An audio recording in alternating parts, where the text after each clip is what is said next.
Have you heard about the Beverly Hills brothers who murdered their wealthy parents, then embarked on a lavish shopping spree just days afterward? In 1989, Lyle and Eric Menendez made a tearful 911 call, claiming someone had killed their parents.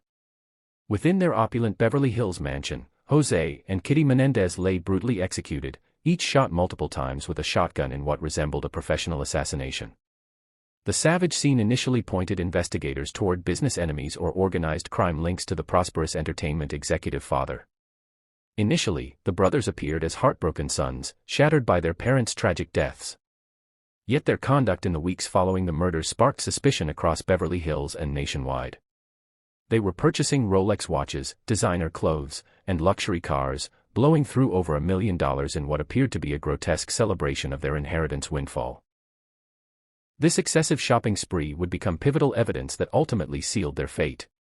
The contrast between their public grief and private extravagance raised red flags throughout the investigation, transforming them from grieving victims into prime suspects in one of America's most shocking family murders. As suspicion intensified, the brothers eventually confessed to the killings. However, their motive wasn't greed, they insisted. They maintained their father had abused them for years, inflicting physical, emotional, and sexual trauma behind the facade of their picture-perfect family. They contended that their mother knew about the abuse and stayed silent, becoming an accomplice in their torment. The murders, they declared, were a desperate act of survival against parents who had terrorized them since childhood. The courtroom transformed into a media circus, with television cameras documenting every explosive moment of testimony.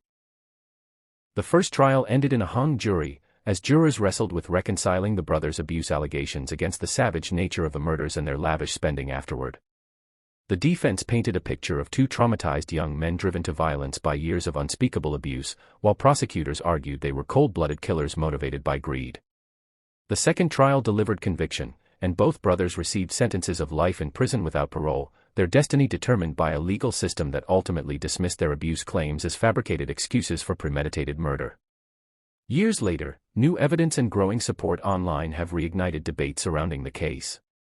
Social media movements and documentaries have generated renewed attention to the brothers' allegations, with many questioning whether they received fair treatment during an era less aware of abuse trauma. Modern understanding of psychological abuse and its effects has led supporters to argue that the brothers were victims who deserved compassion, not life sentences. Were they monsters who murdered for money, or victims pushed beyond their breaking point by years of unspeakable abuse? Even today, from separate prisons where they continue serving time, Lyle and Eric still write letters and still wait for the justice they believe was wrongfully denied. Prison has aged them, but their story continues to captivate new generations who discover their case through streaming platforms and social media. The debate rages on: should wealth and privilege have protected them from abuse, or did those very advantages make their claims less credible? Because behind that mansion's massive iron gates, something more than murder occurred, something darker that refuses to fade from this case, and whatever it was, it never truly departed from public memory or the hearts of those who believe their testimony.